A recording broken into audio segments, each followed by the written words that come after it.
கீர்த்தி சுரேஷ் அவர்களோட வீட்டிலிருந்து ஆண்டனி தட்டில் அவர்களோட வீட்டுக்கு ஏராளமான மூட்டைகள் போயிருக்கு அப்படிங்கிற தகவல் தான் சமீபத்தில் கிடைச்சிருக்கு. அது என்ன மூட்டைகள், அதில் என்ன இருந்திருக்கு அப்படிங்கிறதெல்லாம் தான் இந்த ஒரு வீடியோவில் நம்ம பார்க்க போகிறோம். பிரபல திரைப்பட நடிகை கீர்த்தி சுரேஷ் அவர்களுக்கு சமீபத்தில் திருமணம் நடந்து முடிஞ்சிருந்துச்சு. அவங்களோட நீண்டகால் நண்பரான ஆண்டனி தட்டில் அப்படிங்கிறவங்கள தான் அவங்க மேரேஜ் பண்ணிக்கிட்டாங்க. மேரேஜ் முடிஞ்ச கையோடையே அடுத்து அவங்க கிறிஸ்தவ முறைப்படியும் மேரேஜ் பண்ணியிருந்தாங்க. அண்ட் இந்த ஒரு கல்யாணம் முடிஞ்சதுக்கப்புறம் தொடர்ந்து அவங்களோட சம்பிரதாயங்கள் நடைபெற்று வந்துட்டு இருக்கு. அந்த வகையில் கீர்த்தி அவர்களோட வீட்டில இருந்து ஏராளமான மூட்டைகள் ஆண்டனி தட்டில் அவர்களோட வீட்டுக்கு போயிருக்கு. அந்த ஒரு மூட்டையில என்ன இருந்திருக்கு அப்படின்னு பார்த்தீங்கன்னா, ஏராளமான பழங்கள் மற்றும் காய்கறிகள் இது எல்லாம் தான் இருந்திருக்கு. அண்ட் இது எதுக்குப்பா அப்படின்னு நீங்கள் கேட்டிங்கன்னா, ஒவ்வொரு ஊர்லேயும் ஒவ்வொரு சம்பிரதாயம் இருக்கும். அந்த வகையில் கேரளாவில் என்ன இருந்திருக்கு அப்படின்னா, மாப்பிள்ளை வீட்டுக்கு பொண்ணு வீட்டு சைட்ல இருந்து எல்லா விதமான காய்கறிகள், பழங்கள் இது எல்லாமே கொடுப்பாங்களாமா. அண்ட் அந்த ஒரு விஷயத்தை தான் கீர்த்தி அவர்கள் வீட்டிலேருந்து பண்ணியிருக்காங்க. பொதுவாக மற்றவங்க எல்லாம் என்ன பண்ணுவாங்க அப்படின்னா, கொஞ்சம் கொஞ்சமாக வாங்கிட்டு போயிட்டு அவங்களுக்கு வைப்பாங்க. நம்ம சைடு இந்த தாம்பூலத்தில் வைப்போம் இல்லையா, அந்த மாதிரி போயிட்டு கொடுப்பாங்க. ஆனால் கீர்த்தி அவர்கள் பயங்கரமான வசதி இல்லையா, ஸோ அவங்க வீட்டில் என்ன பண்ணியிருக்காங்க அப்படின்னா, எல்லா பழங்களையுமே ஒவ்வொரு மூட்டையாக வாங்கியிருக்காங்க. உதாரணத்துக்கு ஆப்பிள்னா ஒரு மூட்டை, ஆரஞ்சுனா ஒரு மூட்டை அப்படின்னு எல்லா விதமான பழங்களும் சரி, எல்லா விதமான காய்கறிகளும் சரி.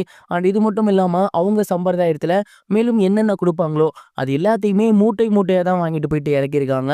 அந்த அளவுக்கு ரொம்பவே கிராண்டாக இருக்கணும், எந்த ஒரு விஷயமுமே மிஸ் ஆகிடக்கூடாது அப்படிங்கிறத பார்த்து பார்த்து அவங்களோட ஃபேமிலி மெம்பர்ஸ் இந்த விஷயத்த பண்ணியிருக்காங்க. அண்ட் இதுக்கு தான் அவங்களோட வீட்டுக்கு போயிட்டு மூட்டைகள் இறங்கியிருக்கு அப்படின்னு தகவல் கிடைச்சிருக்கு. இது போல இன்னும் ஏராளமான நிகழ்வுகள் அவங்களோட கல்யாணத்தில் நடந்திருக்கு அப்படிங்கிறது தெரிய வந்திருக்கு. அது எல்லாமே அடுத்தடுத்து ஒன் பை ஒன்னா சோசியல் மீடியாவில் ரிவீல் ஆகி வந்துட்டு இருக்கு. அதை பார்த்துட்டு நிறைய பேர் நிறைய விதமான விஷயங்களை ஷேர் பண்ணிட்டு இருக்காங்க. அதே போல் இந்த மூட்டை விஷயத்தை பற்றி நீங்கள் என்ன நினைக்கிறீங்க, இதை பற்றின உங்களோட தாட் என்ன, அண்ட் உங்கள் சைடு இந்த மாதிரியான கல்யாணம் நடந்தால் அதற்கு என்ன மாதிரியான ஒரு சம்பிரதாயம் இருக்கும், அதெல்லாம் மறக்காம கமெண்ட் பாக்ஸில் ஷேர் பண்ணுங்க. இது ஒரு புறம் இருக்க, ஆக்டர் சிம்பு அவர்கள் கொரோனா குமார் இஷ்யூவை சமீபத்தில் சால்வ் பண்ணியிருக்காரு. சிம்பு அவர்கள் கிட்டத்தட்ட கொரோனா முடிஞ்சதுக்கப்புறம் கொரோனா குமார் அப்படிங்கிற படம் ஒன்று பண்ணுறதாக இருந்துச்சு. அந்த படத்தை கூகுள் அவர்கள் தான் இயக்குறதாகவும் இருந்துச்சு. அந்த படம் வந்தால் மிகப்பெரிய ஹிட் அடிக்கும் அப்படின்னு எல்லாருமே எதிர்பார்த்தோம். அந்த படத்துலேருந்து ஒரு சாங் கூட ரிலீஸ் ஆகி நல்ல வரவேற்பு பெற்று இருந்துச்சு.